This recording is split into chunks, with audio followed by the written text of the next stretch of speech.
Concerned about divisions within the Church of Ephesus, the Apostle Paul wrote, "There is one body and one Spirit, just as you were called to one hope when you were called. One Lord, one faith, one baptism, one God and Father of all, who is over all and through all and in all." Historically speaking, Christians desire unity with each other, but they also want to be free to express their faith according to their own distinctive cultures. When Christianity expanded throughout and beyond the Mediterranean world, Christians encountered a variety of languages and cultures, which impacted how they understood the faith and lived their lives. From the 4th century onward, the Roman Empire began to split into two regions. Christians in the Western Roman Empire, encompassing the Western Mediterranean world, had their geographical focus on Rome, and Latin became the dominant language of their theological conversations. This group of churches eventually became known as Catholic, a term which means universal. Ignatius of Antioch, in his letter to the Smyrnians, chapter 8, verse 2, is the first to use the word Katholikos, or Catholic, to refer to the universal church of his day. While the term Catholic and Orthodox would be used by both Western and Eastern Christians throughout their history, with the rise of Protestantism in the 16th century, the term Catholic became the preferred term for the Western churches who submitted to the authority of the Pope in Rome, and the term Orthodox became the preferred term for the Eastern churches who submitted to the authority of multiple patriarchs. The geographical focus of Christians was more diversified in the Eastern Roman Empire, also known as the Byzantine Empire, which encompassed the Eastern Mediterranean world. Eastern Christians still recognize the Bishop of Rome as one of the main leaders, or patriarchs, of the Church, but they also recognize the patriarchs of Constantinople, Alexandria, Antioch, and Jerusalem. Eastern Christians tend to operate independently according to churches within a country, such as Greece, Russia, Egypt, or Serbia. Greek continued to be the dominant language of theological conversations in the East. This group of churches is broadly referred to as Orthodox, a term which means correct, as in understanding the truth correctly and living it accurately. When theological controversies arose, Christians would discuss the matters in their own churches and eventually send their leaders to meetings with other church leaders for further discussion. Ecumenical councils were the attempts of Eastern and Western church leaders representing all major centers of Christianity to gather to discuss theological controversies. They hoped to arrive at a theological consensus. The ecumenical councils that met in Nicaea, 325, Constantinople, 381, Ephesus, 431, and Chalcedon, 451, especially focused on the person of Jesus Christ, namely, how the Church should understand and explain the divinity and humanity of Jesus Christ in such a way that is both faithful to Scripture but also systematically consistent.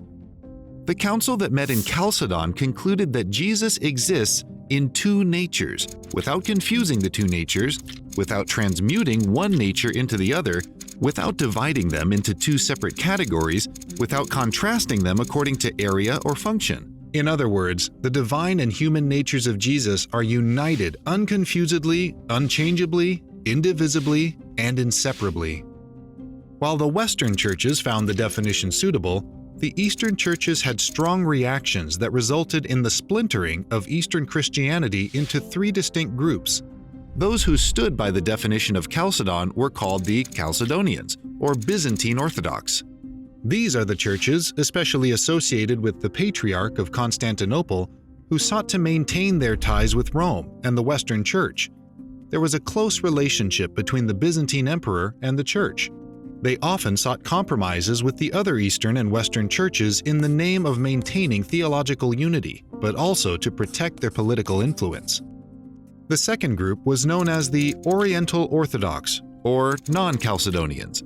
They agreed with the explanation of Jesus Christ given by Cyril, Patriarch of Alexandria, in a dispute between Cyril and Nestorius, the Patriarch of Constantinople. This dispute is what led to the Council of Chalcedon in the first place. This group claimed that Jesus came out of two natures, one divine and one human, but both fused into one nature from the time of his conception. The Coptic, Syrian, Armenian, and Ethiopian churches belong to this group. Another reason these churches separated from the others in the East is that these churches were among the non-Greek cultures. They desired some autonomy from the Greek-dominated Byzantine Church. The third group was known as the Church of the East, or Assyrians, who sided with the Patriarch Nestorius in his disagreement with Cyril. Nestorius taught that Jesus had two persons inside of him, one divine and one human. Nestorius rejected the idea that Mary could be called the Theotokos, or bearer of God, because she was only bearing the human, not the divine, person inside of her. This group of churches would be the first to encounter Muslims as they began to move north and west from the Arabian Peninsula. Many people in the Western world are unaware that the Christian Church divided into factions and denominations long before the Protestant Reformation. Because of its geographic and cultural setting in the Western Roman Empire, the Roman Catholic tradition is often the only ancient church tradition people in the Western world encounter on a regular basis, so it is the only one they are familiar with. Therefore, it is important to recognize that Roman Catholicism is only one Christian tradition among many that can trace their roots back to the beginnings of Christianity. About the year 482, Justinian was born to peasants in what is today North Macedonia. His uncle Justin, who was a peasant soldier, adopted Justinian at an early age, brought him to Constantinople, and ensured he received a great education there. Justinian then served as an advisor to Uncle Justin, who rose quickly through the ranks. When the emperor died, Justin was proclaimed the new emperor. Justinian continued to assist his uncle and eventually was appointed co-emperor in 527. Justinian convinced his uncle to repeal a law forbidding marriage of people in different classes, which opened the door to Justinian marrying Theodora. Theodora was also of humble origins. She was the daughter of a bear trainer in the circus in Constantinople, and she herself became an actress, prostitute, and lewd comedic dancer. However, she disappeared for a while, but when she returned to Constantinople, she caught the eye of Justinian. They got married, continuing in love and mutual respect for the rest of their lives. Shortly after they were married, Emperor Justin died, and Justinian and Theodora were crowned emperor and empress at the Hagia Sophia by Epiphanius, Patriarch of Constantinople, in the year 527. As co-emperors, they frequently discussed and often deferred to one another in political and religious matters of the empire. Justinian was more of a Chalcedonian Christian. That is, he backed the wording of the definition of Chalcedon in terms of understanding how to explain the person of Jesus Christ. Theodora, on the other hand, was partial to Cyril of Alexandria's explanation of Jesus, which put her in favor with the churches in Syria and Egypt against what they considered to be the heresy of Nestorianism. One of Justinian's chief goals was to reclaim parts of the Western Empire lost to the Vandals and Goths in the previous century. It took 2 decades and most of his resources, but he recaptured Italy and North Africa to bring them back into his empire. This gave Justinian and Theodora deep and wide power throughout the Mediterranean world. However, to secure the West, Justinian had to thin out his defenses on the eastern border of his empire by arranging a peace with Persia and leaving the outer eastern region susceptible to attacks from the east. Justinian believed that religious unity was essential to political stability, so he sought to unify the religious landscape by outlawing paganism and heresy. Non-Christians were even required to be baptized. The battle for religious unity in the Byzantine Empire was waged on 2 fronts: unity between Rome and Constantinople, and unity among the various Eastern groups of churches. To accomplish this, undoubtedly with the help of Theodora, he published an edict which gave a definition of Jesus Christ that was faithful to the official definition of the Council of Chalcedon, but also conciliatory toward the Cyrillian churches in Syria and Egypt. Justinian claimed that the first 4 ecumenical councils embraced the true core of Christian beliefs. Additionally, the edict recognized the Bishop of Rome as the head of the entire church, though Justinian claimed the power to depose popes if they did not comply with his wishes. From 526 to 741, the election of Roman bishops had to be confirmed by Constantinople.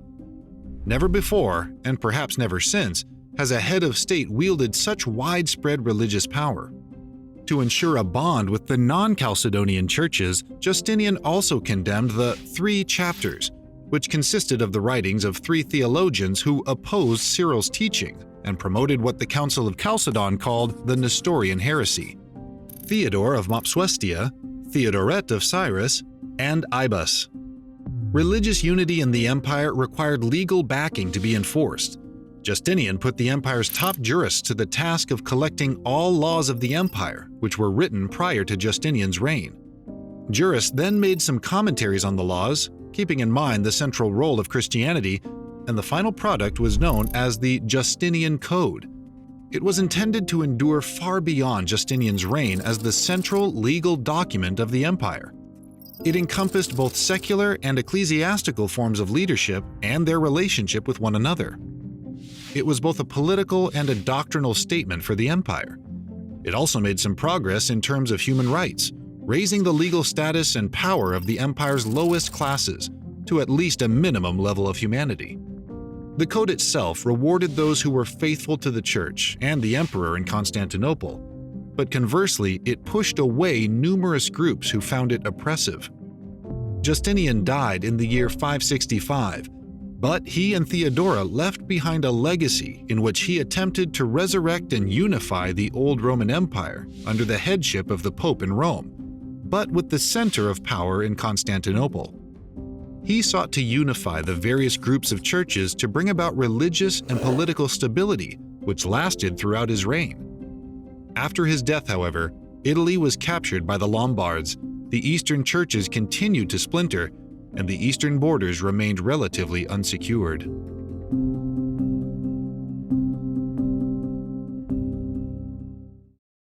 The idea of Europe as it is today did not come into existence until Catholic missionary monks began sharing the gospel in Northern Europe.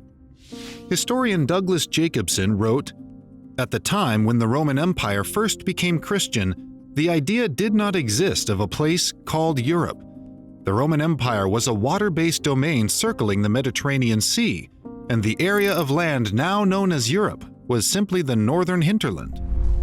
Waves of Germanic tribes, also known as barbarians, migrated from Central Europe, especially in the 4th and 5th centuries AD, slowly occupying the western lands of the Roman Empire until the last Western emperor, Romulus Augustus, was deposed in 476. Political boundary lines were then drawn by neighboring tribes throughout Europe. Most of these Germanic tribes were pagan in their religious beliefs, but some were discovered to be Arians. How did Arian theology become popular among some of the Germanic tribes? The Arian missionary Ulfilas, who was born among the Goths in Central Europe in about the year 311, spent much of his life as a young man in Constantinople. Ulfilas was sent as a missionary to the Goths in particular, while Arianism was gaining ground in the mid-4th century, so his converts held to the heresy of Arianism. Generations later, they invaded and settled in the land of the Western Roman Empire. What were the Christians of the former Western Roman Empire to do? These Western Christians, or the ones who later came to be known as Catholic Christians, spent the next 5 or 6 centuries talking to their new Germanic tribal leaders and kings about the gospel and the orthodox theology of the Council of Nicaea. One major difference between the Catholics and the Germanic tribes was that the people of the Germanic tribes tended to convert to whatever religion their leaders chose to follow. Therefore, Catholic missionaries focused their efforts primarily on the Germanic tribal leaders. Some of the most successful and notable missionary movements in this era began in the British Isles. Christianity first spread into the British Isles when Roman armies conquered the southern portion of England in AD 43. Christians among the Roman invaders brought their early form of Christianity to the region. 4 centuries later, in the year 402, the Roman armies retreated to concentrate on defending Rome.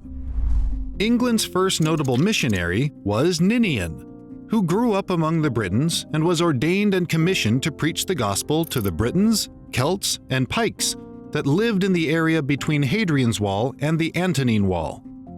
He began by attempting to organize the disorganized churches that already existed there, and then attempted to share the gospel with pagan leaders. In the year 397, Ninian established a center of operations called the White House, as a center from which he and his Catholic monk missionary friends could launch their efforts. The most notable Irish Catholic missionary of this era was Patrick. When he was 16 years old, Irish pirates kidnapped him from his British home and sold him as a slave in Ireland, where he was held for 6 years. He had a dream that he interpreted as a vision from God, which directed him to escape, so he did. After he returned home, he had another dream in which God called him to Ireland to preach the gospel to those who had kidnapped and enslaved him. He obeyed in 432 and began his work among the tribal leaders in Ireland. Within 15 years, according to reports, most of Ireland became Christian. Patrick is credited with the beginning of the Irish monastic movement and Irish Christian tendencies from that time forward. A third person of importance to the founding of the Church in England was Augustine of Canterbury. Augustine was the prior, or the ranking member in charge, of St. Andrew's Monastery in Rome when he and 40 other monks were commissioned by Pope Gregory I to re-establish the Church in England. He arrived at Kent in the summer of 597 and began conversations with King Ethelbert, whose wife Bertha was already a Christian. When the king converted, he allowed Augustine and the missionary monks to continue their work among the Angles and Saxons of his kingdom, as long as the missionaries promised not to use any strong form of coercion. Augustine set up his missionary headquarters in Canterbury, which was the capital city of Kent.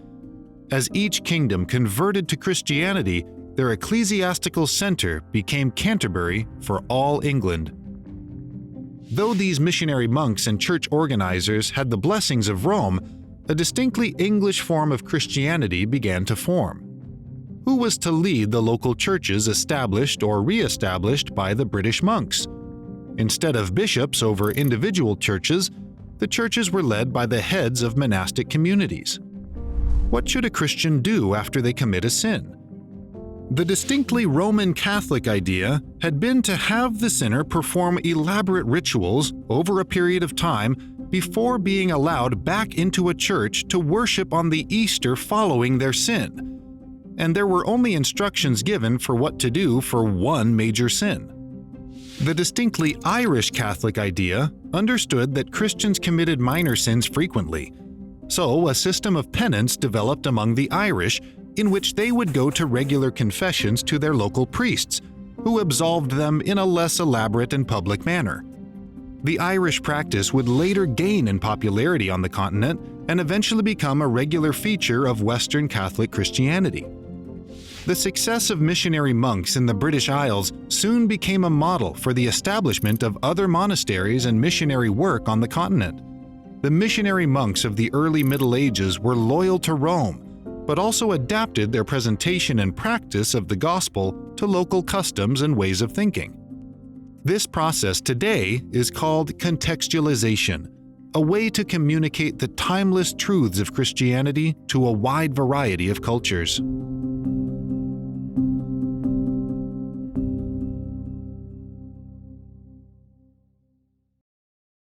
John of Damascus, also known as John Damascene, is commonly considered the last of the Greek Church Fathers. He is widely read and quoted by Eastern and Western Christian scholars. He himself quotes from previous Greek Fathers in his own theological work, Exposition on the Orthodox Faith. John's work represents a fair summary of the major Greek Fathers before him on the most pressing theological issues of the early 8th century. John was born in the city of Damascus, sometime in the last quarter of the 7th century. He grew up in a Christian family known by the name Mansur, which means ransomed. His father, Sergius, was appointed as the treasurer for Abd al-Malik, the caliph in Damascus. When Sergius died, John was given his father's position, plus a promotion, handling the caliph's funds.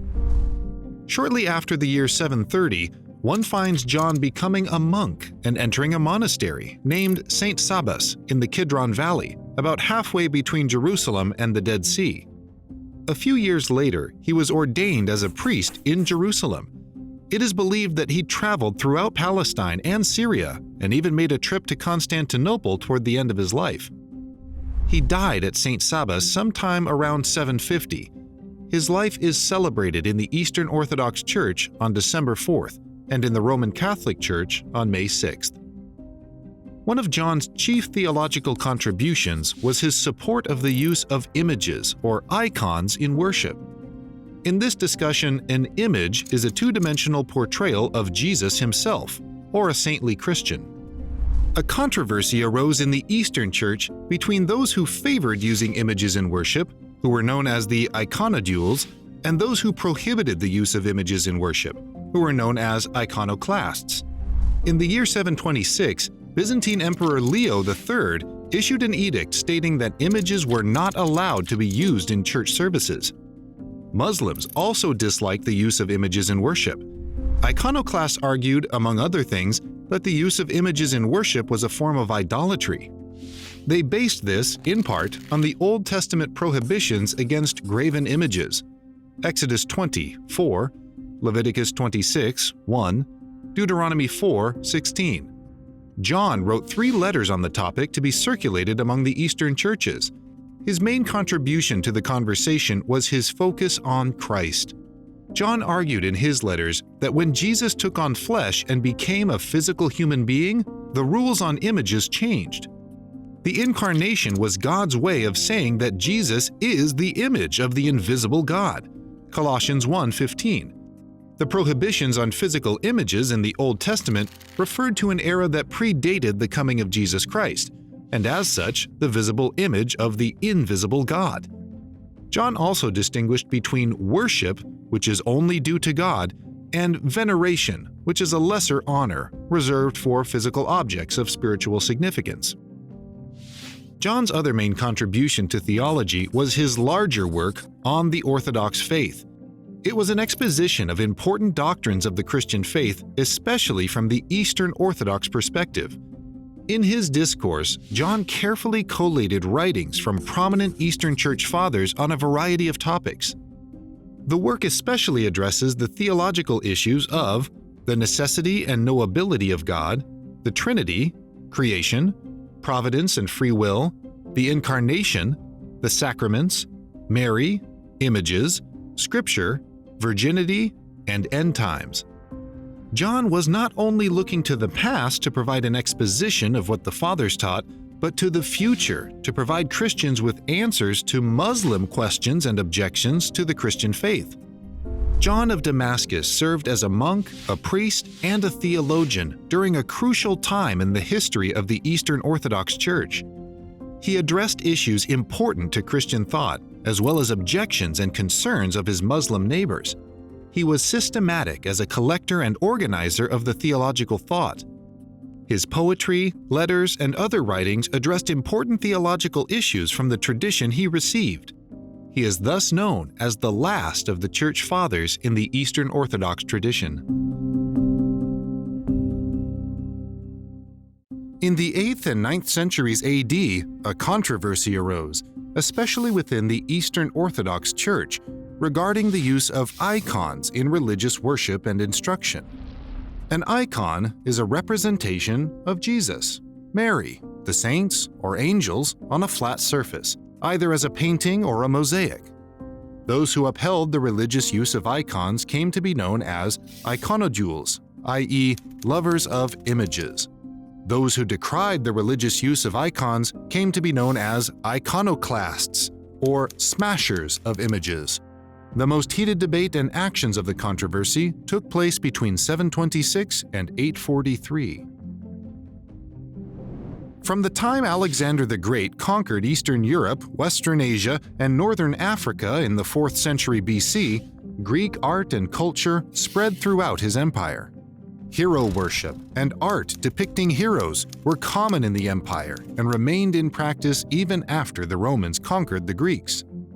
When Eastern Christians depicted their own heroes in art and incorporated that art into their worship and education, Jews and Muslims interpreted this practice as idolatry.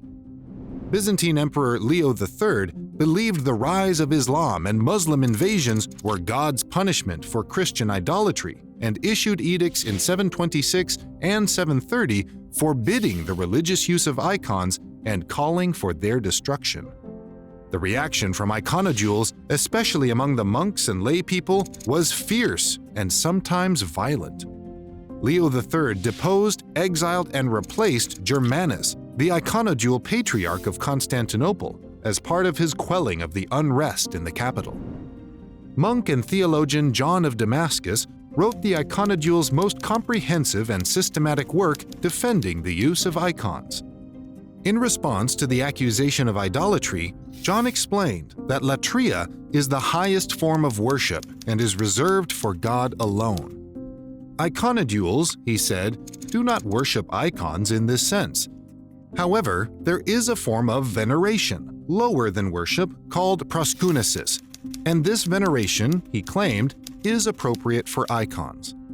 In response to the accusations of breaking the second commandment about not making graven images, iconodules reminded iconoclasts that God had chosen to use a serpent on Moses' staff to stop a plague in Numbers 21, 4-8, and graven cherubim to cover and protect the Ark of the Covenant in the tabernacle and temple.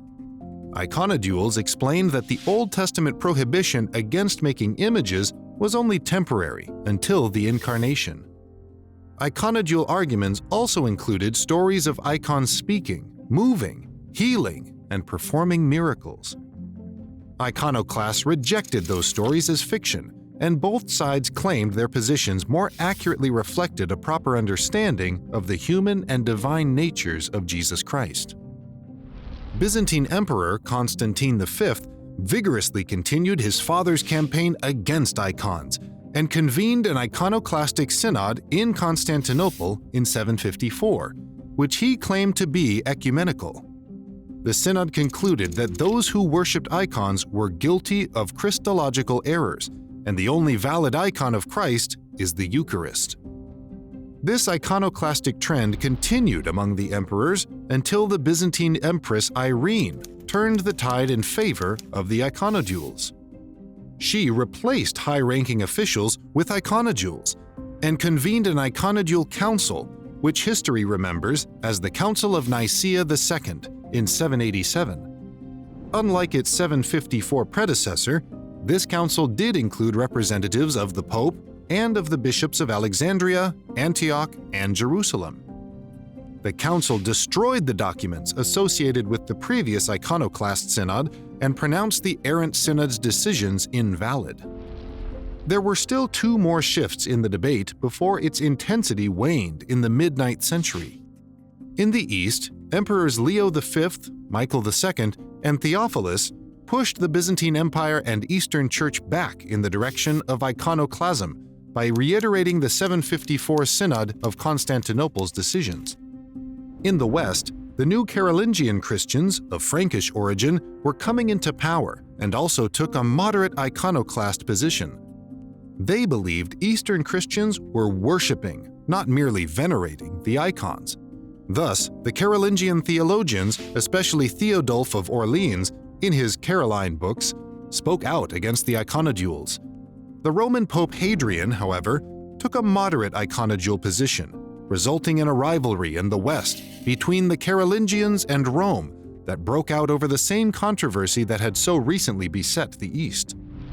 The final shift in Constantinople came thanks to Byzantine Empress Theodora, who convoked one more synod in Constantinople in 843, which revived the decisions of the Council of Nicaea II and proclaimed an annual celebration to be held every March 11th, called the Feast of Orthodoxy in the Byzantine traditions. The feast celebrates the end of the icon controversy, and the use of icons in religious contexts of worship and instruction continues among the Eastern Orthodox Church today.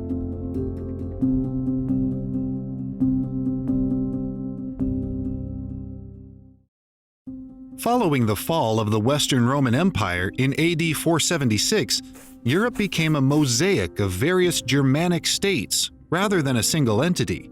The Western Church sent missionaries to these Germanic tribal chiefs to discuss the gospel with them and invite them to convert to Christianity. Even as the various tribes converted in part or in whole to Christianity, there remained an uneasy tension between the Church and state in Europe.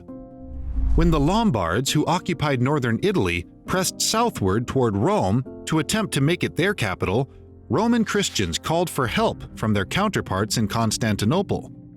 The eastern half of the Roman Empire became known as the Byzantine Empire and retained authority over some parts of Italy. There had already been tension between the eastern and western parts of the Church over theological and liturgical matters, so the Byzantine Emperor's refusal to help defend Rome against the invasion of the Lombards left the Pope and citizens of Rome in a difficult situation. They turned northward for help to another Germanic group known as the Franks. The Franks had slowly overcome neighboring Germanic tribes and set up a kingdom in what is now known as France. These new French rulers formed the Merovingian dynasty. While the Merovingian dynasty put kings on the Frankish thrones for 3 centuries, the real military power rested in the army's generals, who took the title of mayor of the king's palace. As the kings grew weaker, the palace mayors grew stronger. The general mayors were able to repel Frisian and Saxon invasions from the north and Muslim invasions at their southern border, especially at the famous Battle of Tours in 732. This halted the Muslim advance further up the continent. The general mayor who stopped the Muslim advance was Charles the Hammer Martel. He was the first of the Carolingian dynasty, who ended up replacing the Merovingians as kings of the Franks. When Charles died in 741, his son, Pepin the Short, consolidated his family's rule over the Franks and was anointed by the local bishop, Boniface, to consecrate the occasion. It was to Pepin that Pope Stephen II appealed for help against the Lombards, who were poised to invade Rome to set up their capital there. In exchange for Pepin's protection in 754, the Pope granted the Frankish king the title of Patrician of Rome, meaning that the Franks would be Rome's new military protectors. When the Lombards again threatened to invade Rome, the Pope appealed to Pepin a second time, promising the latter a long life and glorious mansions in heaven. This time, when Pepin came to the rescue, he granted the Pope the right to govern the central portion of Italy, which thereafter became known as the Papal States. This grant was referred to as the Donation of Pepin, and it set the papacy on a much-debated path of secular authority for years to come. Following the death of Pepin in 768, his son Charlemagne, which is French for Charles the Great, ascended to the throne and assumed the role of protector of the Western Church. Charles was the most able ruler of Western Europe in the early Middle Ages. He is often referred to by historians as a second Constantine because of his political, military, and academic skills.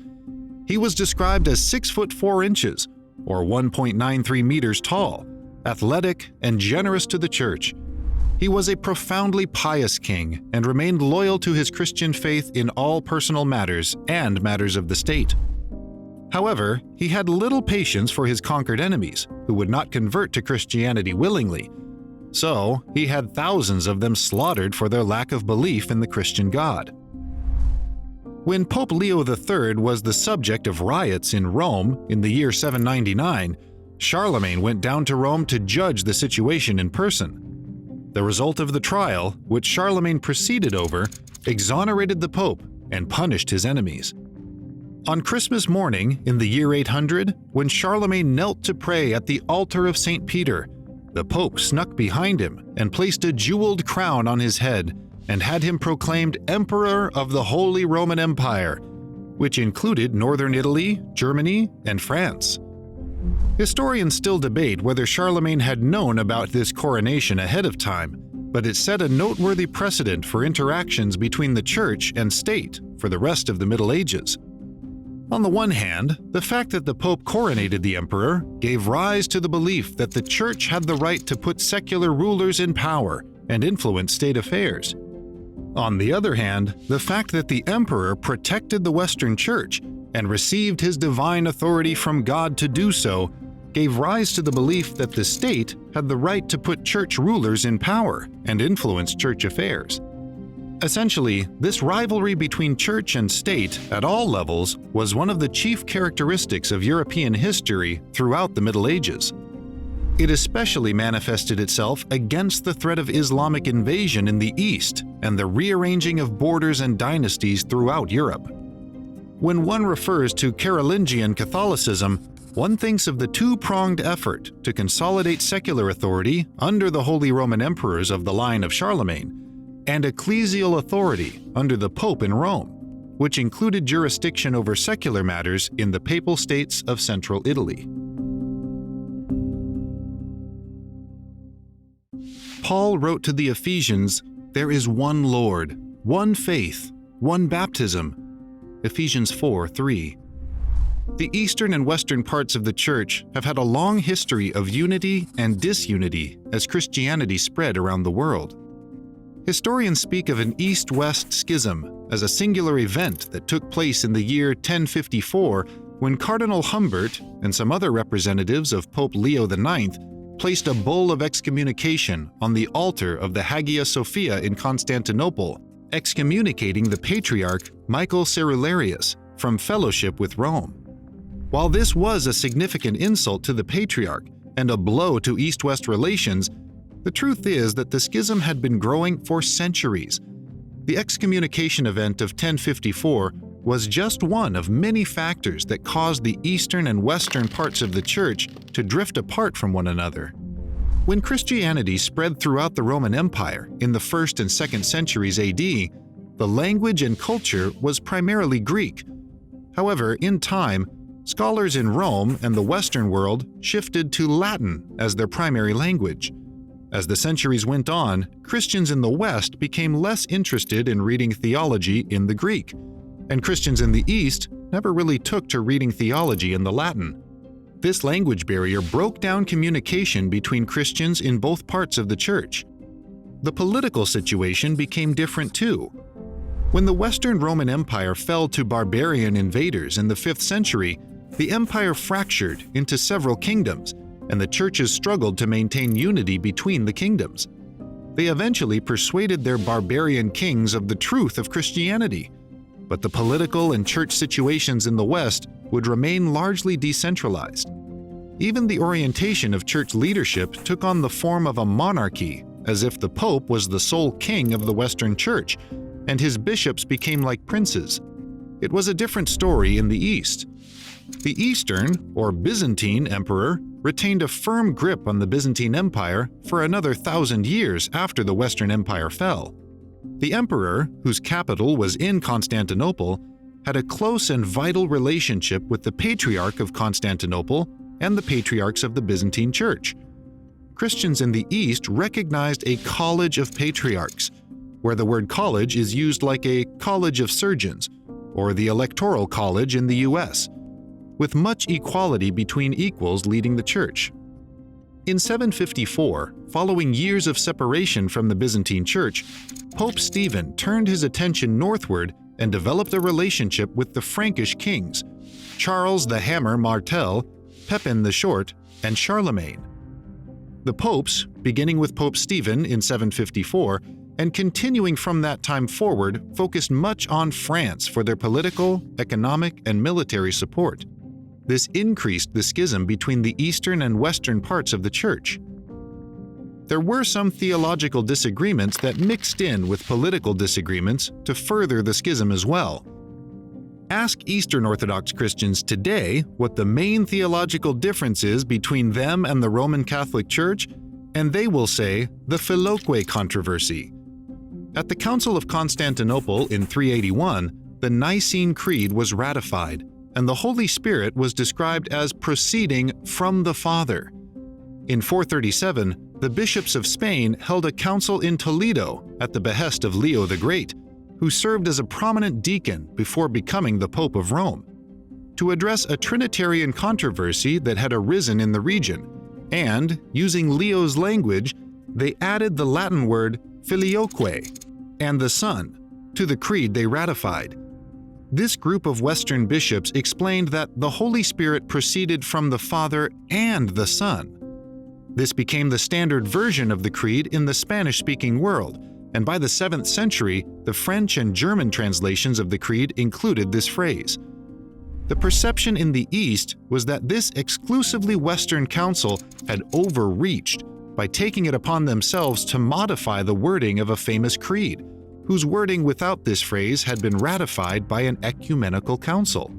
While these filioque discussions began small, they eventually evolved into a major sticking point in the schism between the Eastern and Western parts of the Church.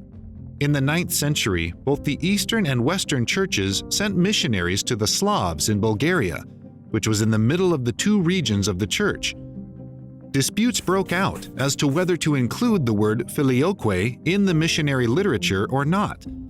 This led to a series of councils in Constantinople and Rome about the matter and about who should be recognized as the true patriarch of Constantinople. Meanwhile, back in the West, the popes in Rome were attempting to solidify their authority over the Western Church among the different barbarian kingdoms. In the process of doing so, they made claims of the pope's authority over the entire Church, East and West. Naturally, these claims were ill-received by Eastern Christians, who were willing to recognize the Pope as the Western Patriarch, but only as one among a college of patriarchs. By the 11th century, the Papacy grew to the height of its political power and made strong assertions of Rome's authority over the entire Church. While Pope Leo IX did not immediately excommunicate Patriarch Michael Cerularius, the Pope signed a document, primarily written by Cardinal Humbert, which authorized the cardinal to take extreme action if an investigation in Constantinople warranted. Humbert hastily placed the bull of excommunication on the altar of the Hagia Sophia and left the city, thus dramatically formalizing the schism between East and West. The Crusades really solidified the schism and caused it to endure because of the poor behavior of the Crusaders in Constantinople and disagreements about who should be in charge of the Church in Antioch. What made the schism continue so firmly for centuries was not theological in nature, but the behavior of Western armies raised and sent by Western church leaders to put down the spread of Islam into Jerusalem and territories of the Eastern Church. When the Western Crusaders came to Constantinople to help the Church from persecution, they plundered the city and attempted to set up Latin churches there and elsewhere in the East. History would remember the Crusaders more as misbehaving mercenaries than people protecting their Eastern Orthodox counterparts. Throughout the Church's history, Christians have experienced difficulty when it comes to unity. Separated by language, distance, politics, and theology, the Eastern and Western parts of the Church seem to drift apart, despite persistent attempts to keep the Church unified. While there is one Lord, one faith, and one baptism, Ephesians 4:5, Christians struggle to maintain unity in the Church throughout the world.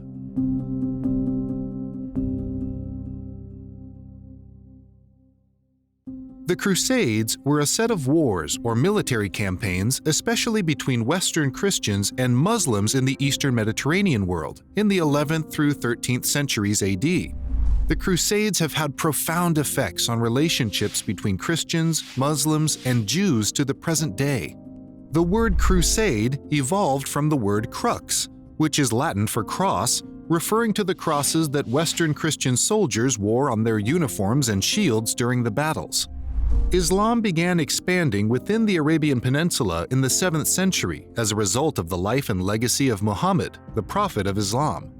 The term Muslim refers to a follower of the religion of Islam, and the term Arab is an ethnic designation for people who come from the Arabian Peninsula and the surrounding regions. The terms are not perfectly interchangeable, though many Arabs are Muslims. When Islam and Arabs expanded into Western Asia, Eastern Europe, Northern Africa, and Spain, it caused great concern among European Christians.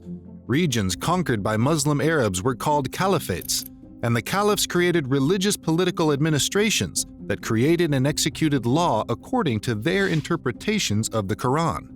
The caliphs generally allowed Christians and Jews in their territories to continue to practice their own religions as long as they didn't attempt to build new churches or convert others to their faith, and as long as they paid taxes to the caliph. Judaism, Christianity, and Islam, the three most prominent monotheistic religions in world history, all considered Jerusalem to be a holy city. Following the Bar Kokhba rebellion in AD 135, Jews were expelled from Jerusalem by the Roman Empire.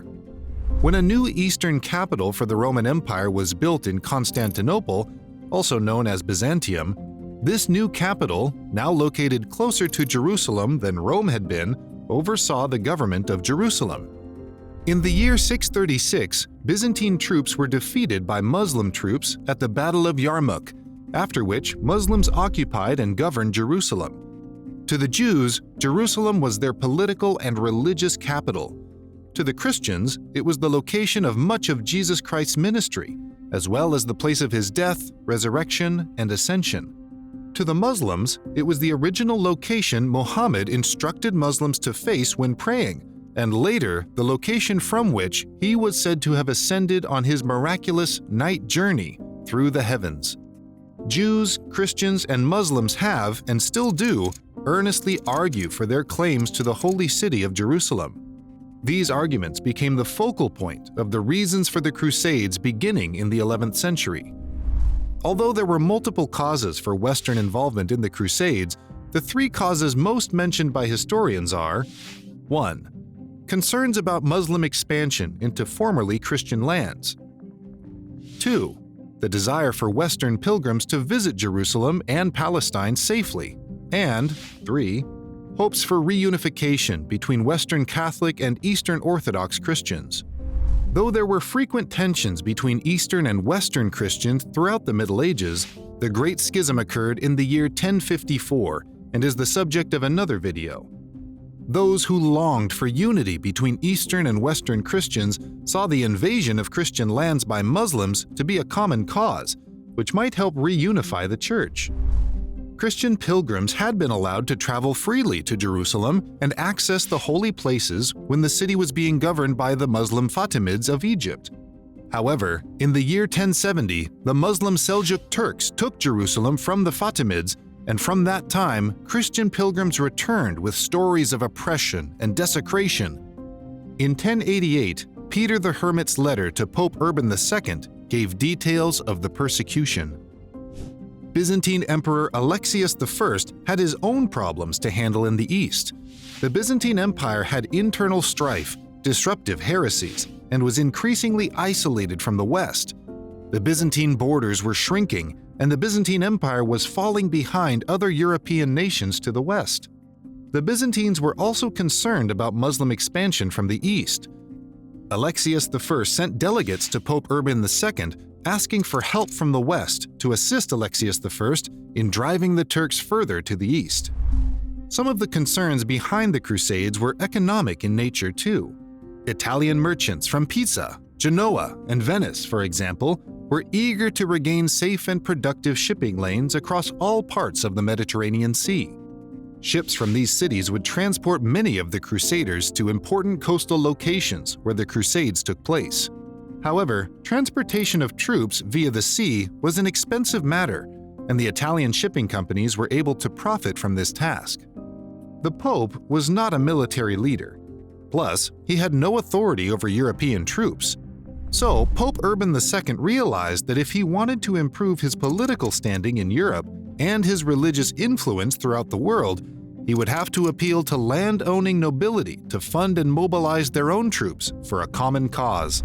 The cause was the retaking of Jerusalem from the Seljuk Turks to make pilgrimages safe to Jerusalem and other holy sites for Christians. In November 1095, Urban II presided over the Council of Clermont, where he openly called for the West to provide troops to assist Byzantine Emperor Alexius in his campaign to push back the Turks.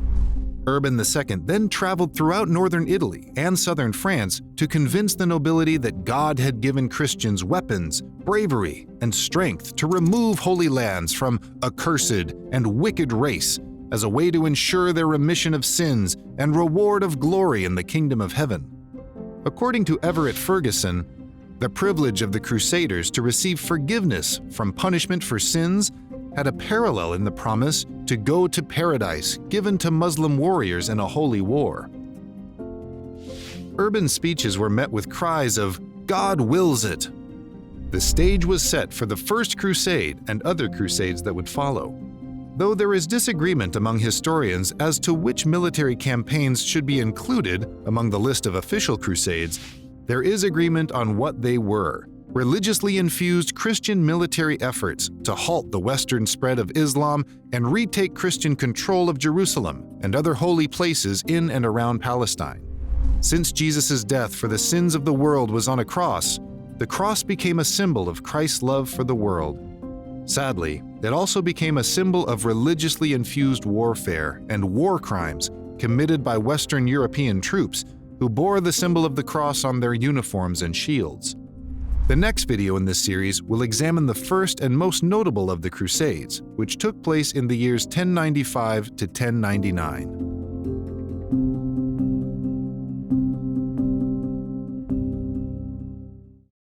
The First Crusade laid the foundation for later crusades by setting the rationale, method of recruitment, and means by which the military campaigns were carried out. The root cause of the First Crusade was the invasion and capture of Palestine and formerly Christian lands in Eastern Europe by Muslim armies. At first, the Fatimids of Egypt ruled over Palestine and allowed Jews and Christians to worship freely as long as they did not try to convert people to their religion, build new places of worship, or refuse to pay taxes. However, when the Seljuk Turks swept down, expanding southward into Muslim territories, they were converted to Islam, much like the Germanic invaders were converted to Christianity by Western Europeans. The Seljuk Turks took Palestine in 1070 to 1071, including Jerusalem. Afterwards, Christian pilgrims reported persecution and attributed it to the harsher administration of Jerusalem. Byzantine Emperor Alexius I was concerned about access to Jerusalem and other Eastern Christian cities like Alexandria and Antioch. Alexius I even feared that the Byzantine capital of Constantinople might fall to the encroaching Muslims, and since he was faced with internal struggles of his own, he reached out to Pope Urban II for help. Now, the Pope had no control over any military in Western Europe and was involved in disputes of his own with Western kings regarding the relationship between church and state. However, Urban II recognized this as an opportunity to improve three situations. 1. Improve his influence in Western Europe. 2. Help reunite Eastern and Western Christians following the Great Schism of 1054, the subject of another video. And 3. Improve access for pilgrims to Jerusalem and other holy sites in Palestine. Pope Urban II addressed his concerns regarding Jerusalem and the spread of Islam to the Council of Piacenza in March 1095, and later in November at the Council of Clermont. Although the Church had not taken up the sword to fight physical battles, Urban claimed it was no longer safe to go to Jerusalem without weapons. To encourage commoners to enlist, Urban II freed serfs from their responsibilities to their lords during their participation in the Crusade and promised them the same level of pardon for sins as was granted to pilgrims who visited Jerusalem. Urban II also encouraged volunteers to put the sign of the cross on their foreheads and breastplates. Though he did the initial recruiting, Urban II exercised no oversight of the troops or actual fighting. Yet the response to his speeches and actions was far more successful than he had imagined. The Crusaders left Europe in two waves. The first wave was led by Peter the Hermit and Walter the Penniless and consisted mostly of untrained or undertrained peasants. They did not bring enough food for the whole trip, so they pillaged their way across Central Europe, inciting a severe persecution of the Jews living in the region. When the first wave of malnourished crusaders finally arrived in Constantinople, they wandered into the suburbs and pillaged churches, houses, and palaces. Emperor Alexius I decided to send them across the Bosphorus, also known as the Strait of Istanbul, and told them to wait for reinforcements. The Crusaders ignored these instructions and marched forward to Nicaea, where they were slaughtered by a well-trained army of Turks. Walter the Penniless died in battle, and Peter the Hermit returned to Constantinople defeated. The second wave of Crusaders consisted of better-trained soldiers, led mostly by French knights and noblemen. In 1096, they traveled to Constantinople, where they were requested to give an oath of allegiance to the Byzantine emperor. despite their loyalty to their lords and kingdoms. The troops, numbering about 30,000, met with much more success than the first wave of Crusaders. In 1097–98, they defeated the Turks in Nicaea, Antioch, Dorylaeum, and Edessa. Finally, in 1099, the 12,000 remaining Crusaders were successful in recapturing Jerusalem from the Turks. Eyewitnesses reported that about 70,000 Muslims and many Jews remaining in the city were killed by the Crusaders. Numbers of the Saracens were beheaded, others were shot with arrows or forced to jump from the towers. Others were tortured for several days and then burned in flames. Women were stabbed to death, babies were flung over the city walls, or had their necks broken by being smashed against posts. The surviving Jews were herded into a synagogue and burned alive. While some scholars today tend to think that there's a measure of exaggeration in such reports, the brutal treatment of those captured remains a source of enmity between Jews, Muslims, Eastern Orthodox, and Roman Catholics even today. The Crusaders set up Western European-style governments in each city they captured from the Muslims. These Crusader states were each ruled by a military leader, whose remaining soldiers protected the cities from future Muslim invasions. Many of these states and fiefs within them were led by French nobility, so the French language became common along the eastern Mediterranean coast as a trade language. Conflict, however, would develop over the rites and rituals of each church and whether it should be led by Western or Eastern clergy. While one of the main purposes of the Crusades was to unify Western and Eastern Christians, the poor behavior and violence of the Crusaders further drove a wedge between the two regions of the Church and set the tone for Muslim conflict with the Western world that continues to this day. The Crusades were a set of wars or military campaigns, especially between Christians and Muslims in the Eastern Mediterranean world in the 11th through 13th centuries AD. The First Crusade laid the foundation for the others. Historians consider at least 6 other military campaigns to be a part of the formal Crusade legacy. The idea of the Crusades continues to impact Christians, Muslims, and Jews up to the present era. The gains made by Crusaders during the First Crusade were only temporary. Crusaders left behind military leaders to govern Jerusalem and other cities they captured from Muslims, and those leaders were eventually replaced by governors elected by the nobility. The Muslim response to the First Crusade was to call for a jihad or holy war. In 1144, Imad al-Din Zengi, Prince of Mosul, led a small, well-trained army to recapture Edessa from Crusader rule, which eventually led to the Second Crusade. Edessa is a city in southeast Turkey, which changed hands frequently between Latin and Byzantine Christians as well as Muslims. It was the main cultural center of northern Syria. In 1146, Bernard of Clairvaux, by the permission of Pope Eugenius III, began preaching in France and Germany to promote the next crusade. In 1147, Emperor Conrad III of Germany and King Louis VII of France led their armies of almost 200,000 troops toward Damascus and Acre. They were repeatedly defeated by the Turks along the way, and barely 1 in 10 crusaders survived. Saladin, a Sunni Muslim who was born in 1137 in Tikrit near Baghdad, rose in the military ranks following his uncle in Egypt. Saladin's uncle had been a general of the Zengid army when he was sent to Egypt to settle a leadership dispute. He took his nephew Saladin with him. In 1169, Saladin took over as Sultan of Egypt and then conquered Damascus in 1174. This laid the foundation for Muslim unity by use of military expertise and wise diplomacy. Saladin and his army conquered important cities in Palestine, such as Acre, Tiberias, Caesarea, Nazareth, and Joppa. But chief among his victories was the retaking of the city of Jerusalem in 1187, which had been ruled by Guy of Lusignan. Though Saladin's rule of these areas was fair and gracious, news of Muslims retaking holy places from the Crusaders resulted in a third crusade. William, the Archbishop of Tyre, returned to Europe and gave an account of how Jerusalem fell back into Muslim hands. In 1189, Emperor Frederick Barbarossa, King Richard the Lionhearted of England, and King Philip Augustus of France gathered armies and set off toward the Holy Land to reconquer Jerusalem. Turkish armies challenged Frederick along the way. Many of the soldiers starved, and Frederick himself drowned in a river. Philip and Richard reached Acre in 1191, and after nearly a 2-year siege, the Muslims in the town surrendered to the Crusaders. Philip got sick and returned to France, leaving Richard in charge of the remaining soldiers in Acre.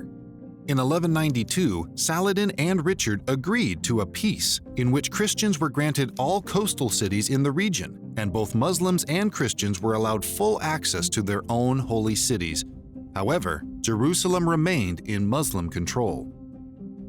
In the year 1200, Pope Innocent III called for a fourth crusade, but his strategy was to conquer Egypt in the interest of providing a closer launching point for future campaigns to retake Jerusalem. Venetian shipping merchants agreed to transport soldiers to Egypt, but they had no intention of doing so because the Venetians greatly profited from their trade with Egypt. When French crusaders arrived in Venice in 1202 and were unable to pay the asking price for transportation, the Venetians suggested the crusaders help them conquer Zara, now known as Zadar, Croatia, instead. The Crusaders agreed and conquered one of Venice's chief rivals, ironically another Catholic city, much against the will of Pope Innocent III. The Pope excommunicated the Crusaders, but then agreed to absolve them if they would return the booty they took from Zara.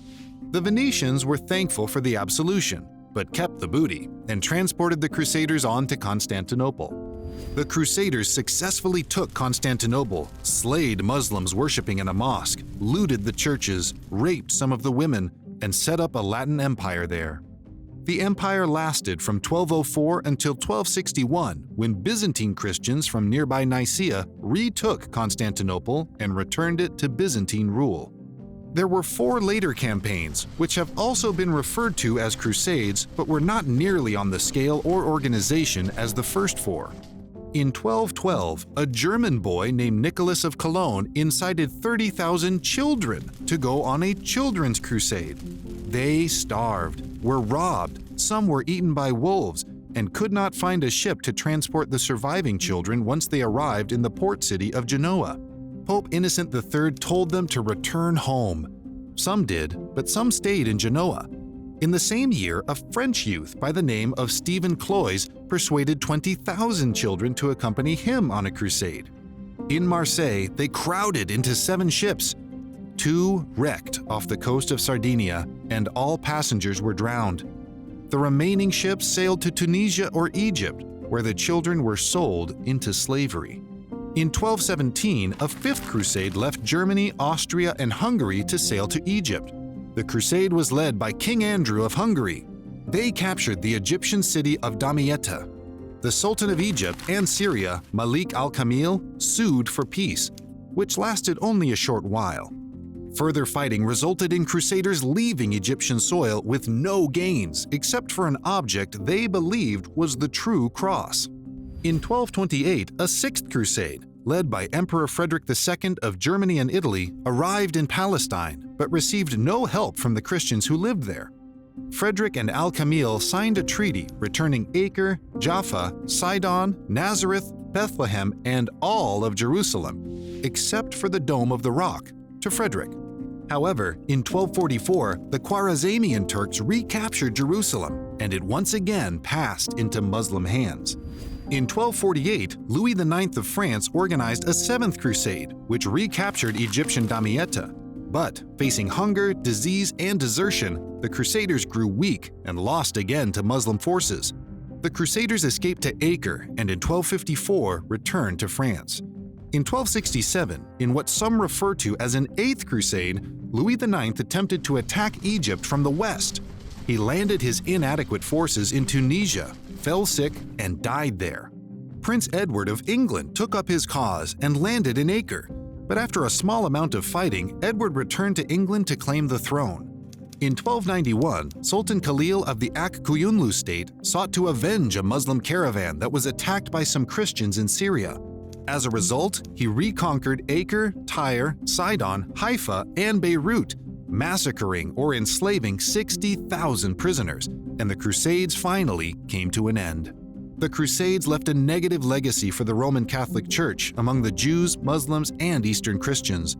From that time forward, many types of Western involvement in Eastern affairs have raised the legacy of the worst of Crusader activity. In the West, however, the term crusade would leave a more positive legacy.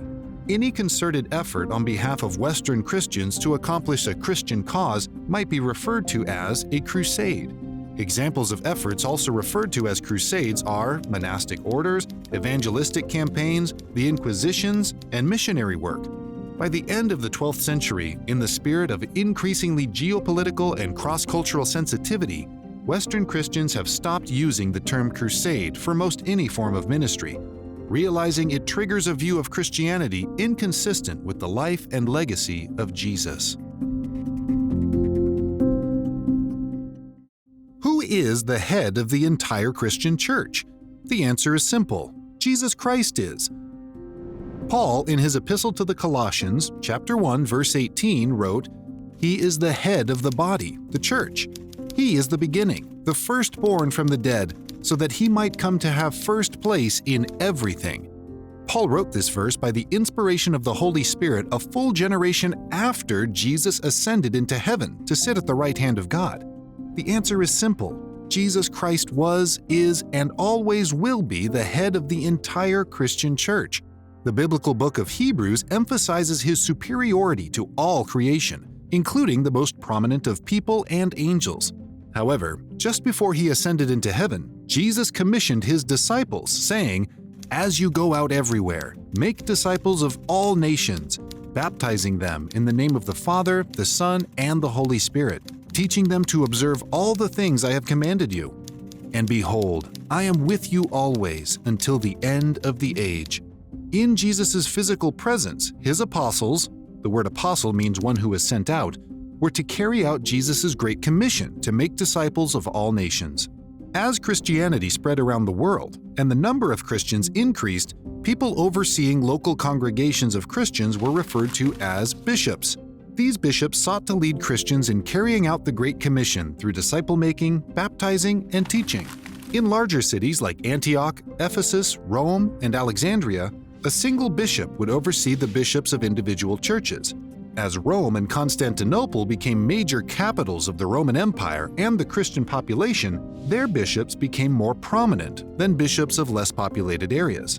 In the year 607, Boniface III, the Bishop of Rome, was the first to assume the title of Universal Bishop, or Pope. The word Pope comes from the Latin word for father. Therefore, when people refer to the Bishop of Rome as the Pope, they are referring to him as the Bishop of all bishops, or the Father of the Christian Church. Rome became the most prominent of all locations ruled by a bishop in the Church. If we move forward in time to the 14th century, we find the political and economic situation in Rome worsening, while the political and economic situation in France was improving. The activity and focus of the Western Church had moved northward from Rome to France. The popes were given a residence in Avignon, a town in southern France, where the popes preferred to live from 1309 to 1377. The 7 popes who lived in Avignon were all French and were under the influence of the French monarchy. Roman Christians had lost their bishop to France. This absence of the pope from Rome had been referred to as the Babylonian captivity of the Church. The popes in Avignon were also criticized for their extensive spending. 2 notable women called for the return of the pope to Rome. Saint Brigida of Sweden joined a group of pilgrims headed toward Rome in 1350 for what was called a Year of Jubilee. As was the case with the Year of Jubilee in the Old Testament era with the Israelites, so in the 14th century, Pope Clement VI called for a canceling of debt, a return of property to original owners, and a time of thanksgiving for those who survived the Black Plague. When Gregory XI became pope in 1370, Brigida warned him she had seen a vision that if he kept away from the papal residence in Rome, he would die prematurely. Likewise, St. Catherine of Siena, a prophetess and miracle worker from Tuscany, warned Gregory to do his duty in Rome rather than return to exile in France, which was the cause, she reported, of all the problems the Church was experiencing then. Gregory heeded their warnings and returned to Rome at the end of 1377. A few months later, in 1378, he died. Imagine the situation. After about 70 years of this Babylonian captivity of the Church, the French wanted a French pope. and the Italians wanted an Italian pope. An Italian mob formed in Rome, and they prevented the cardinals from leaving the city. The trapped cardinals had to elect a successor to Gregory, so they chose Urban VI. Pope Urban came from a humble financial background and loathed the rich life the French popes and cardinals had been living. He appointed enough new Italian cardinals that they outnumbered the French ones.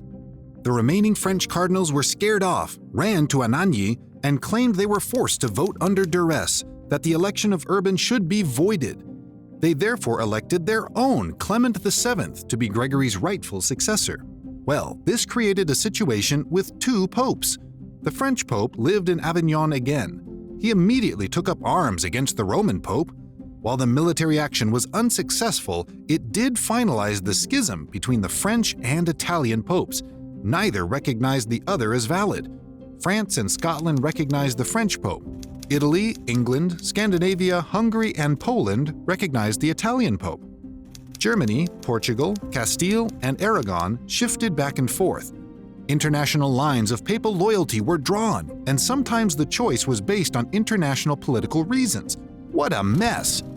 Who would solve the problem of the dual papacy?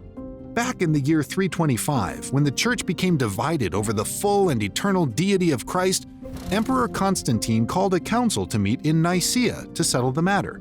Bishops representing every major area in which Christianity had spread gathered to listen to all sides and prayerfully and corporately recognized the truth. For over 1,000 years after the Council of Nicaea, larger councils and smaller synods continued to meet to listen to, discuss, and pray about matters of theology and faith. Therefore, many Christians called for a general council to solve the problem. In the battles for political power between kings and popes, the council also emerged as a powerful group of people. When the French and Italian popes heard that a general council would be called, they each proactively called their own councils, but those failed, and each pope retreated to his own stronghold. A general council met in Pisa, Italy, in 1409 to solve the Papal Schism. It had the support of both sets of cardinals as well as the courts around Europe.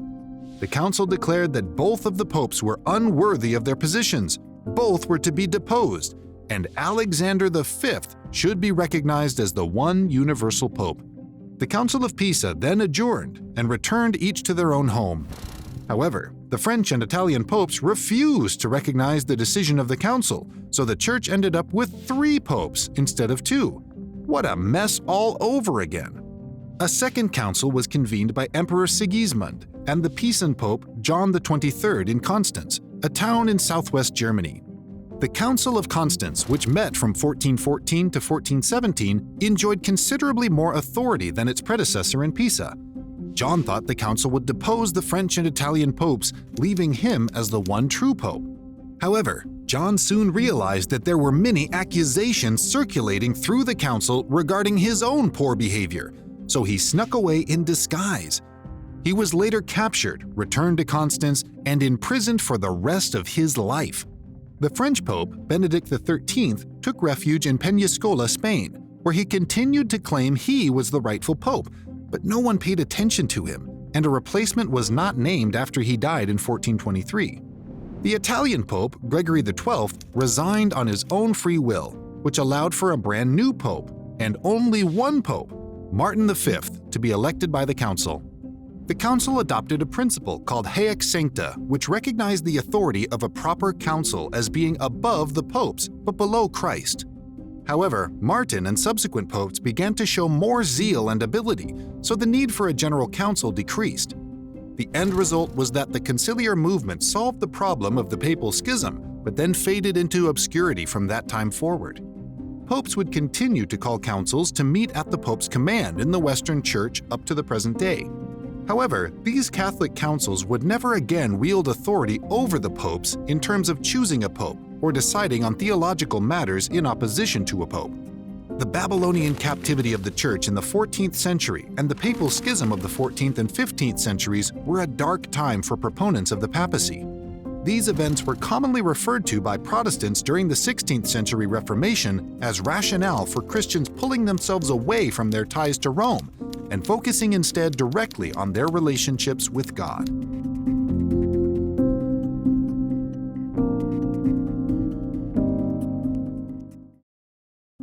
Toward the end of the Middle Ages, Europe experienced a general revival of the interest in human beings, art, and literature. This revival was afterwards referred to as the Renaissance. The word Renaissance is French for rebirth. It was called this for two important reasons. First, the Black Plague, which swept through Europe and killed 1/3 of the human population, was coming to an end. People had more optimism that they were going to live now that the Black Plague was subsiding. Second, the movement was a revival in academic matters and appreciation for the power and beauty of the human being. It felt like an escape from the Dark Ages.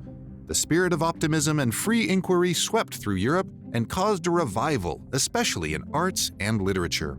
It may be helpful to draw a few contrasts between the Dark Ages and the Renaissance. In the Dark Ages, in Europe, ideas about art and education were controlled by the Roman Catholic Church. Artists and educators used religious methods to meet religious goals. In the Renaissance, the focus became people and creation rather than heaven and angels. The methods artists and educators used in the Renaissance were driven by the skill of human observation and science. Research and discovery in the Renaissance era were for the sake of discovery, wherever it would lead. In the Dark Ages, it seemed that research was intended to support the status quo, whether in politics or the church. Therefore, Renaissance thinkers and artists were regarded as rebels, to a degree.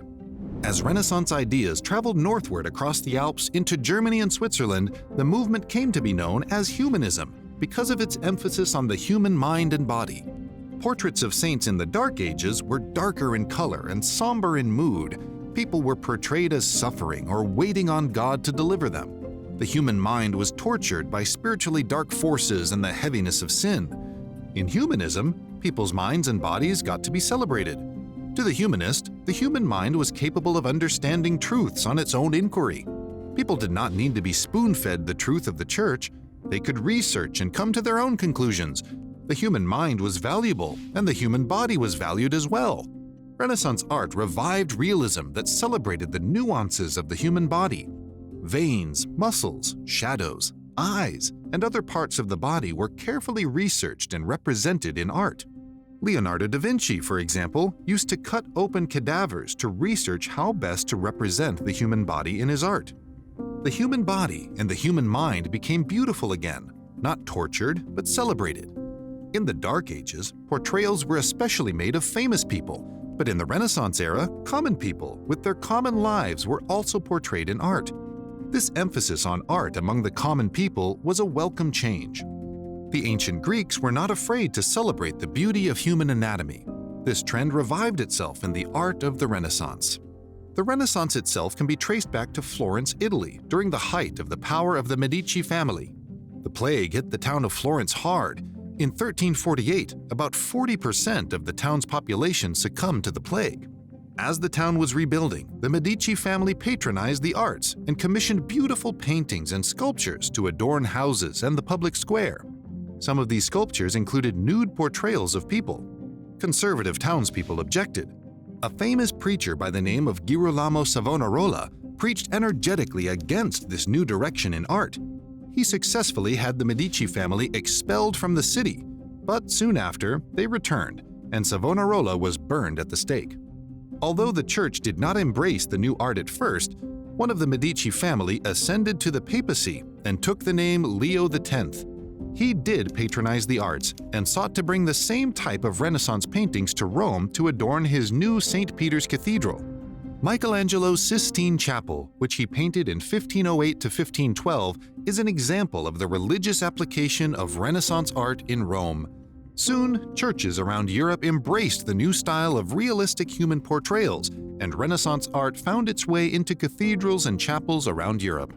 Besides issuing a new era in art, the Renaissance was also a time of revival and interest in ancient Greek and Latin literature. As Muslim troops made further inroad toward Constantinople, even in the 14th century, Greek scholars began removing some important ancient Greek literature from Constantinople's collection and transferring it west. When the Greek scholars and classic Greek literature arrived, it sparked a renewed interest in the Greek language and literature. One of the most helpful contributions to the Church of this newfound interest in ancient Greek literature was improved studies on the New Testament. The New Testament was originally written in Koine Greek, and the earliest manuscripts of the New Testament were also in Greek. Therefore, students of the Bible who wanted to dig into the New Testament in its original language had many more resources to help them translate and discuss the original language.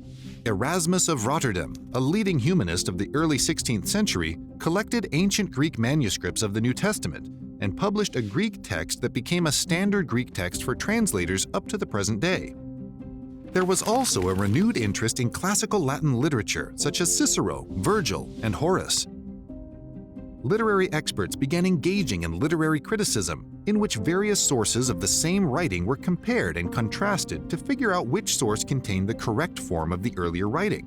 All of this interest in ancient Greek and Roman literature not only created a science of investigating ancient literature, but an awareness that there was a great body of ancient secular literature that was worthy of studying. The Church had long banned, or at least discouraged, the reading of ancient secular literature, so this revival of interest in ancient sources seemed somewhat rebellious to the Church.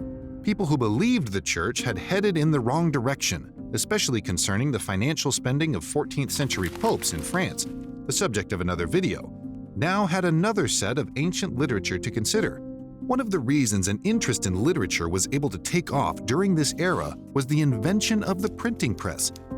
Johannes Gutenberg invented a system of movable type in 1439, and by 1455, copies of the Gutenberg Bible began circulating around Europe. Before the invention of the printing press, copies of books were too expensive for middle or lower class readers. However, once the process of printing was mechanized, the price of books dropped considerably, and the quantity of books increased notably. This invention helped perpetuate humanist ideas and eventually allowed criticism of the Church to circulate more widely. The Reformation in the 16th century was also greatly helped along by the invention of the printing press. Theologically speaking, the emphasis on humanity and art brought with it a renewed interest in theological anthropology, or the theological issues related to being a human being. Erasmus, for example, wrote On the Freedom of the Will, which claimed that both people and God are essential to a person's receiving grace. Whereas the thought of the Augustinian scholars throughout the Middle Ages was that salvation is completely a matter of God's grace, Erasmus suggested that people actively use their free will to choose God. The Renaissance prompted theological questions about the abilities and properties of human beings as a primary subject of inquiry. The Renaissance and Humanism, which surfaced suddenly after the subsiding of the Black Plague, started in Italy and moved northward as far as Scotland. It revived an interest in the human body and mind, as well as an interest in classical Greek and Latin literature. It would be one of several waves of secular thought that would challenge the assumptions and traditions of the Christian Church. The Church would sometimes embrace it and sometimes shun it, but the Renaissance and Humanism laid a foundation for further church reforming thoughts, especially the Protestant Reformation in the 16th century.